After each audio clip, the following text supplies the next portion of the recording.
Peter, why is the current economic model unsustainable? I look at it in a divide.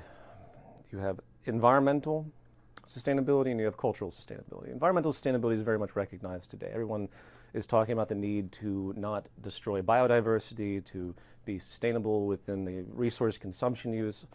Everyone loves to talk about the necessity for these things, but yet no one seems to break it down to think about what the root cause of all these problems are. There's a recent statistic that was put out, two of them actually, over the course of the past 3 years, one in association with the United Nations, that basically they said that after 10 years of trying to stop biodiversity loss, they've had absolutely no success. And I'm going to have this in a lecture I'm giving in a couple of days. They state that the reason that we can't do it is because all the money is going into industrial development and not into preservation. And this is a very red flag type of statement because, of course, nothing's going to go into preservation.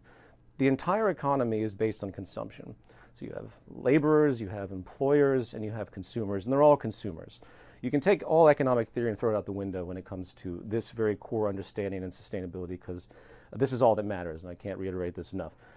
You have a machine of money that's circulating based on consumption. The faster it goes, that's called economic growth. It slows down, economic growth slows. That means people lose jobs. That means politicians are looked negatively upon. The last thing any government wants to see is economic growth slow, because it means they're going to be held susceptible. So you have all these factors that force economic consumption, which means forces resource consumption. So the entire facade of market capitalism looks at the earth as one big inventory. At its core philosophical foundation, you can't consider a society of this nature and consider it to ever be ecologically sustainable. And that's pretty much all anyone ever needs to know. It's completely unsustainable, and it will persist with all of the degradation that we see. There's another study that was put forward with the University of Washington in association with the UN, and they did an analysis of loss of biodiversity. And when I say loss of biodiversity, I mean loss of life support systems. Not just rainforest depletion, fresh water. It's evolution has taken billions of years to create all these interworking, synergistic, and symbiotic systems on the planet. And we have come in just a number of centuries, mainly 1 century, and we have destroyed and dismantled and messed this stuff up to large degrees, to the extent that we don't even know what the repercussions are going to be in the long run. So with that notion, the United Nations and these other guys came together and said, what is happening with loss of biodiversity and what's happening with consumption? And they calculated that we would need 27 more Earths by 2050 to meet the current rate and trends of demand when we get to be about 9 billion people, I think, by 2050. That's very, very despairing. That's something that everyone should be talking about in sustainability circles. But they're not, because everyone's terrified of addressing market capitalism, because if you talk about the actual system problem, you're going to be labeled very rapidly as something un-American or more worse, anti-freedom, and that's a tangent that I won't go too far on. But it's very unfortunate. Every activist organization out there needs to look at the very root of market capitalism and its predication on scarcity and its necessity for constant consumption if they want to resolve the ecological problems that are at hand right now. Why do you think current activism efforts are failing, and why is reform of the current system not possible? Okay, I'm going to jump back to cultural sustainability as well, but I'll answer that question as well. Activism right now tends to take a localized perspective, as what you would call it, in the sense of systems theory. As human knowledge has evolved, we've become more aware of the fact that we're a part of larger and larger wholes. I mean, this is pretty much common sense, but you look at the core of history, everyone looked at acts of behavioral actions. They looked at any type of causal effect in a localized, reductionist way. And this still holds true with basic classical economics today as far as the way they perceive causality and incentive. And what that does is it removes everything that has a factor of influence and pressure. So if you take, say, Greenpeace, they are very diligent about stopping corporate corruption as they would perceive it, say, fishermen that go in and illegally overfish. But why are the fishermen overfishing? Is there maybe a market reason for that? Is there maybe a profit reason? Is there maybe a survival reason of why these people are doing that? That doesn't come into the equation. So the economic structure, which is the most dominant force of everything that we do in our society, is more or less ignored in its pressures amongst the entire spectrum of activism. Look at behavioral violence and, say, just crime in general. Someone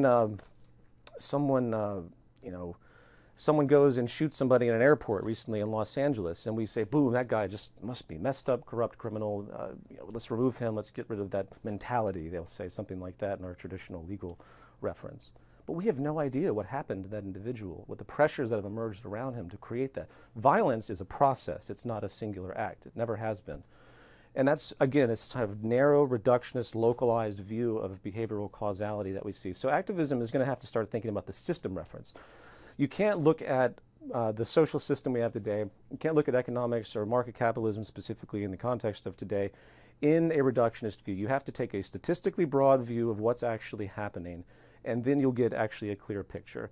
Otherwise, you're just going to keep chasing little nuances that don't lead anywhere. And that I could say a lot more about that. I mean, there's a whole subculture of people in the libertarian philosophy that see, they've created this boogeyman called the state. So they think, you know, if we just free the market and we don't have coercive policies, and they talk about, of course, moral principles, which is usually a waste of time. The non-aggression principle is something that comes up. Well, that's great, you know, thou shalt not kill either, but that doesn't seem to have done a whole lot just to tell people not to do that. There has to be a system reference. You can't have any behavior in a system that isn't reinforced by the system. You know what I mean? You can't have if it's not structurally reinforced, it doesn't matter what your moral codes are, people are going to continue to deviate towards what is working. And corruption and abuse and exploitation is what works in this model because it's based on that fundamental predication when you really break it down because of its underlying basis in scarcity, and I can't emphasize that enough. You talk about how the state exists now as merely a tool of the market. Can you break down the historical context of this relationship? Well, let's think about this. Neolithic revolution happened. We were all nomads wandering around with small tribes. And I'm sure there was some kind of regulatory tradition that occurred amongst any type of organized society, but it wasn't until we settled and we started to, you know, take land masses, have land masses near water sources, and we started to build, you know, civilization as we know it with centralized communities. With that, there's an inherent need for protection in a scarcity-driven world. You know, obviously, if you're a small society and you're next to a really nice freshwater pond and you're in a region that doesn't have many of those, other tribes are going to start to run out of water and there's going to be conflict. They might come in and take your stuff, as has, of course, happened over and over again, as, of course, happens right now in the world today as well when it comes to energy resources. But, so you have to have, some type of protection system. So what does that imply? It means that some type of power has to be allocated to some subgroup, some authority, and they are going to be given the right to have certain legislations put in place. They're going to be given the right to have control over others. Then you take the act of commerce, which has been around for thousands of years. This is one of the great failures of thought with free market theory and this sort of libertarian concept and the truncated frame of reference that they have. It's not that the market started with Adam Smith. The market's in its core philosophical basis of specialization and trade and handicraft and barter and using mediums of exchange. That's gone back thousands of years. So we have tons of history to reference about what this type of patterning does to behavior and what it requires in order to regulate it, because when you have a scarcity-driven system of commerce, you're going to have fraud. You're going to have corruption. You're going to have people that are going to, for their own necessity, it's not that they're bad, but they're put into a position of pressure because of their survival, and they're going to do things that aren't necessarily equal. They're not necessarily balanced. They're not necessarily honest, I should say. And with that inherent quality, you need regulation. So the state was there to say, okay, here's a platform of rules that you're going to have to kind of follow. You know, if this guy pulls this trick over here, this sleight of hand here, he's going to be punished by this policy and you're going to be rewarded this and that. Hence the nature of the legal system. That's the kernel of state regulation. Now, what's the great flaw with all this? In a monetary-driven culture, which is what this has all evolved into, what can money do? It can influence regulation. It can buy state power. It can morph itself directly into the edifice. And that's what the evolution has been. Mercantilism was sort of the reverse of this. Mercantilism was state monopoly driven stuff, like kings, you know, monarchs. They send out their little pirate ships with protection, and they go and they steal spices and slaves, and they basically control everything from the top. Adam Smith came along and said, no, we don't like that. We're going to reverse the process. So we're going to say the market should be free, which in theory and poetry is great. But what happened? The corporate power, so I shouldn't say corporate because that's actually a modern concept, the business concept, the business enterprise, the business acumen comes forward and starts to inch its way back into the governmental apparatus, which it was always there to begin with, but it inches its way in a different form. So it swaps roles, basically. Instead of state control of business, now it's business control of the state. What was the Bush administration? Bush administration was representative power of the oil industry. What is the Obama administration? If you look at his actual active policies, he's representing the banking institution. the state has always been comprised, historically, one direction or another, of the larger order of business powers, because that's what the world's driven by. It's driven by business, right? If you didn't have a focus on economics, then the whole system would dwindle away. You have to keep that pressure going, and therefore you are going to invariably have state and business collusion at all times. So nothing came before the other. It's a natural process of protection, regulation, corruption of that regulation, which in truth, all regulation is corruption one way or another. The entire legal system with the police and everything is there in part to keep the lower classes in a position of control so they don't have the power to take the immense amount of wealth that has been already basically stolen by the upper classes. Now we have 40% of the wealth owned by 1% of the world's population. So you see how this synergy has worked out. So if you want to get rid of the state, you got to get rid of the source of it, which is basically scarcity. And then basically, if you want to get rid of scarcity in this modern world, you got to get rid of the market, because the market needs scarcity. And I describe this from a standpoint of post-scarcity, meaning I am aware of the statistics and the trends that we have now, that we can create a new social model, highly participatory, not central planning, not dictatorial, where you can create a new apparatus for social interfacing in commerce and exchange, not exchange per se, but in the creation of ideas and creating facilities to initiate ideas and bring goods into service and everything else without the use of money, and hence creating interest in abundance and post-scarcity. In other words, if you want to get rid of the state and this power consolidation process, you have to get rid of the market at this stage. Well, what's the train of thought that humanity needs to have to get on board with the social model that you propose? That's a long one. Basically, it's sort of what I just said. The term I like to use, coined by a great thinker of the 20th century, R. Buckminster Fuller, who did an enormous amount of research numerically on what could be done to create a post-scarcity world where you can take care of all of humanity. He coined the phrase ephemeralization, which is equivalent to what a lot of people in the technology community call Moore's Law, or this exponential increase in information technology. And information technology basically just translates into applied technology in whatever purpose. It means doing much more with less and less, and that's been the trend in every major industrial medium. Look at a satellite.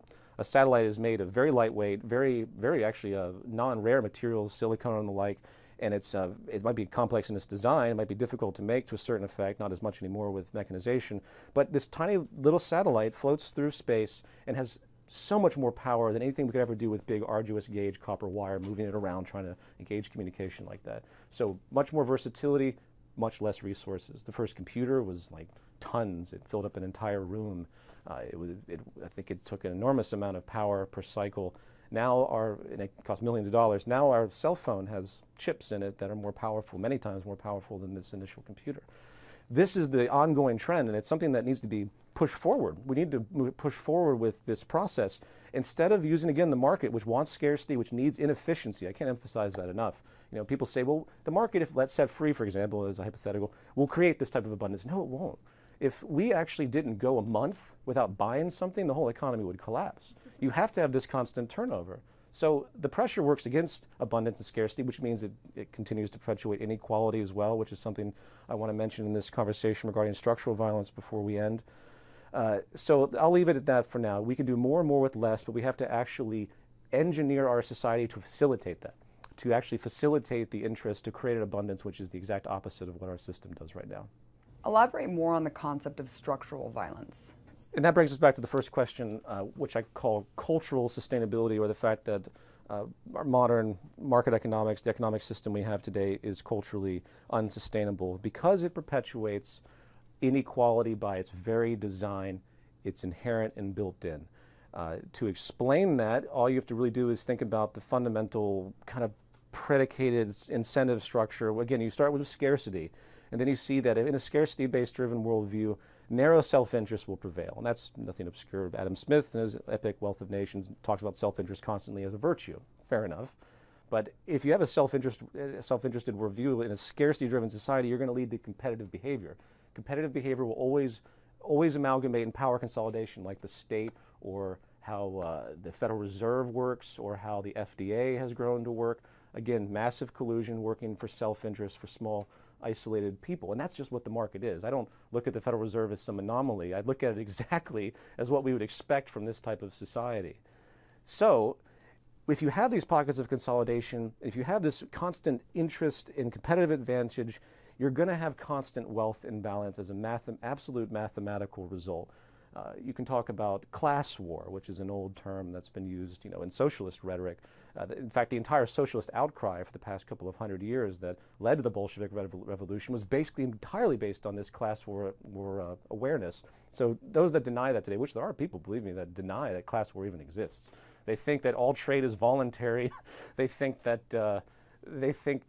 there's no exploitation because everyone makes their own decisions in this hyper-reductionist free will notion, which is another tangent that I could go on when I get to structural violence. In fact, I should probably just jump into that right now. I think I've drilled in the fact that the system creates inequality. If you have inequality, you're going to have conflict, and you're also going to have this new phenomenon that hasn't been recognized in the past, and that's called psychosocial stress. And that's this relationship that, for example, I'll give you an example, there's absolute deprivation and relative deprivation. We don't understand what absolute deprivation means. It's obviously, if you're poor, you don't get your needs met, and you don't eat well, you might be susceptible to very toxic environments from your living conditions, etc. We understand that. Relative deprivation is actually much more insidious because it has to do with our social nature and the way we perceive ourselves in the social hierarchy. We are deeply social organisms. It's built right into our evolutionary psychology. And when we see other people that are doing better or have a higher class status, which is exactly what the economy creates with this wealth division that's inherent, it messes us up. It messes us up really badly. And this has been proven through a number of social research analysis and public health for the past, I'd say, 50 years. It's fairly new, though. And if you're, say, for example, and I'll bring this to the class war concept. If I put a gun to someone's head and shoot somebody, it's an act of violence. Say they're 50 years old and the life expectancy is 84. That means 34 years have been taken from them in a broad, theoretical sense. However, if I take another person and I stick them in a poverty-stricken environment and they develop heart disease, which has been known to have an absolute direct link statistically to low socioeconomic status, which isn't actually absolute. It's actually these measurements have been done where if you're just in the existence of low socioeconomic status, absolute deprivation aside, the relative deprivation, the stress of that, the way you think about yourself has incredibly inhibiting effects on the way your body and your mind works. And you will develop high stress levels, you'll develop cardiac problems, you'll develop heart disease problems very predictably in certain cases. And what if that person that has that heart disease dies at the age of 50 again, when they could have lived possibly to 84? Because they are in a position of poverty and low socioeconomic status, meaning, of course, that they don't have to be there. And this is the argument of the movement. There's no reason for anyone to be in poverty. There's no reason to have these massive wealth gaps. This is a traditional overflow. If it's not necessary, if it can be, it's like someone who's dying on the street of dehydration. You hold a bottle of water over their head. Is the fact that you don't give them that water, even though it has nothing to do with you, if you have plenty of access to water, is that an act of violence? Yes, it is. It's like someone polluting a pool of water, a water supply, and it goes in 15 years later, it goes to the town, and people get cancer. They don't know why they've gotten the cancer because they don't know the causality. But is that an act of violence if you did that? Of course it is. This is structural violence. And structural violence in the broad scheme, which has been through public health research, has killed more people than every dictator combined. It's killed more people than every war combined in the past 200 years since these studies became evident. Gandhi knew this immediately. He said, poverty is the worst form of violence. It's a great intuition. Martin Luther King talked about this all the time. Before his death, all he wanted to see was equal income. He said, let's stabilize. This is economic bigotry, basically. Economic bigotry built right into the social system because of market capitalism's inherent propensity to create inequality, which people love it if you believe in social Darwinism, because everyone walks around reinforced to think that they're better than everyone else because of all their property and status. It is one of the most caustic things you can possibly do to a society, is to generate inequality when it comes to public health. How can you get people past this blind spot and thinking that these unfortunate instances are just inevitable? I hope I explained fairly well that the scarcity-driven worldview, coupled with narrow self-interest, which always gravitates towards competitive advantage, will always push that forward. Every act of commerce is an act of competition in some way. If you take a job, I want to get the highest possible rate from my employer. He wants to get the lowest possible rate. I'm just, I'm just something else that he has to buy. If I engage in commerce, I want to pay, and that's why negotiation exists. The very term negotiation implies a type of conflict and warfare to get the lowest price for something that you want to buy. This kernel seed mentality of market competition is what has no equilibrium. It can't, because in part, you will always lead to power consolidations and advantage, as with the state or mafia. That's probably the best word that I would use to describe what happens in this system. And again, I don't look at the mafia as something that is an amoral anomaly of this. I say that is exactly just a variation of everything that's happening. It only happens to exist outside of what we consider to be the frame of this playing field.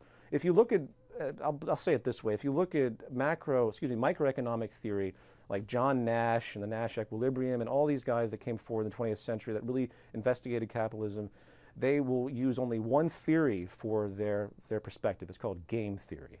And game theory is just that. If you're looking in a competitive environment, you're playing poker. You are going to win and some are going to lose. And within that climate, you can't have social equality. You can't have any type of equality, actually. Talk about where the Zeitgeist movement is going from here and what the new book is all about. Sure. This text, The Zeitgeist Movement Defined, is going to be freely available. It should be out by the 1st of the year. It will be sold in print form at cost. We're only doing that for people to download it, put it on a tablet, of course, not waste trees. But most people still prefer to have a physical text. So it'll be on demand. And it's a nonprofit text written basically by the whole movement through a whole assessment of data. And the lecture team and myself have been compiling this for some time. This will be hopefully a definitive reference guide for those that want to know about what the movement's doing, because there's a lot of people have very confused notions about what we're actually doing. It's a deep learning curve. So we're hoping that this will actually help a lot. It's taken years in the making to put this together.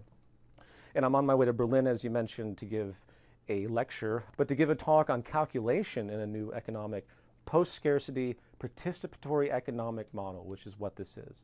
And I don't want to delve into that because it's an enormous conversation, but what I will say is that there is a way, through modern technical means, to refocus society towards an abundance-producing interest, an incentive towards an abundance, to meet human needs directly, to get rid of social inequality, to make sure no one doesn't have a high quality of life in sustainability with the world around them, because that's the equation. Not, to aspire to a 500-room mansion with 2 jets parked in the front lawn, with the half of the continent of Africa as your backyard, isn't just some gratuitous act of greed, materialism. It's actually an act of violence. And it's time we realize that this has to be a shared planet. We can't have this ethic that we're just going to overrun people because we want the freedom to do so. And it's also going to show, and this is my biggest point, that when you have a social model that reinforces social and ecological interest, everything will change, and that's what our system doesn't do. In other words, self-interest, that driving little thing that we all have, and obviously when we're backed into a corner, we'll always predominantly be self-interested, built right into our evolutionary psychology. We're no good to anybody if we can't survive ourselves and maintain a decent living and the like. That will be combined explicitly with social interest. Every act of engagement in this new model benefits everyone. And the beauty of it, and also, it takes the environment into direct account explicitly. And the beauty of that awareness is it really embodies a new incentive structure that can facilitate true cultural and environmental sustainability and actually generate a steady state relationship with the environment while also eliminating the caustic and destabilizing inequality that is continuing right now. It's a shock that we haven't had a nuclear war on this planet. It's a shock that I'm not surprised anytime I see someone pull out a gun and just walk into some random building and shoot people. None of this stuff surprises me because the system is so caustic. It's so, there's a sickness bred into it that we have just accepted as normality. We already have mass starvation on this planet unnecessarily. So I could ramble on a lot of stuff about that, but I think that's a good, Well, people also think of the seizure of private property as a form of violence. So what do you think it's going to take for people to realize that this is completely unsustainable? Do you think that they need to be backed into a corner thinking that the world was going to end otherwise? Well, I don't agree with the idea that we need some massive collapse. I think that awareness can work showing what's happening now and predicting the trends. I know a lot of people out there are like, well, we'll do this when there's a big collapse. Well, there's never going to be, people think that way, there's never going to be some epic collapse that's final. There's always just going to be reduced high lifestyle pockets of the planet. It's just going to keep reducing. Populations are going to grow, mass starvation will continue as it does right now, and it's just going to get smaller and smaller while more and more people die. And it's going to become more and more accepted. Again, just like we accept 1 billion people basically in starvation on this planet right now, we just accept it, and most people just accept it. It's not like there's a huge outcry over it in truth. I mean, humanitarian stuff is out there, but no one really thinks about this on a day-to-day basis. Though if you told people that we have mass starvation on the planet, they might think twice because they never think about it that way. That will just increase. So an educational prerogative is imperative, and I do believe that once enough media is put out there, enough programs are put out there, such as the Global Redesign Institute concept that I've talked with you about before, which is a digital interface that will work to redesign the planet in a macroeconomic way to show how new efficiency arrangements, can be made to alleviate so many footprint pressures and to create a very fluid social organization. No more sitting in traffic, all the things that plague us on a daily basis that, again, we just accept as normality, to create true social sustainability and true ecological sustainability on that level.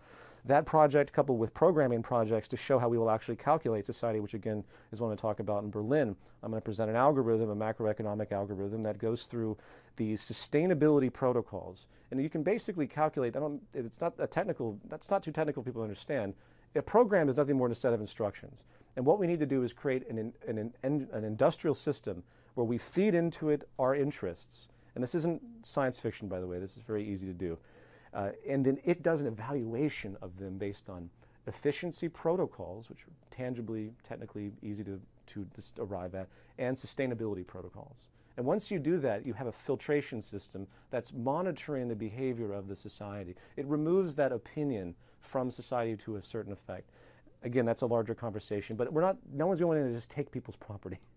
No one, either people decide to do this or they don't. I'm not advocating that anyone push someone over and demand this society. I do think it will be a natural gravitation. I do think that when the poor, the 99%, as Occupy would say, realize this possibility, the game's basically over. Because the 99% way outnumber the 1%. And those that have this hyper mentality for private property and their basic elitism that's reinforced by wealth and class division, they're going to realize eventually, I think, especially with the ecological problems on the horizon, that that type of value system isn't going to work. Thanks so much for sitting down with me, Peter. It's always amazing to talk to you. Oh, thank you, Abby, for your time, and you're a beacon of hope with your show. It's one of the best shows on TV, and I hope it stays there.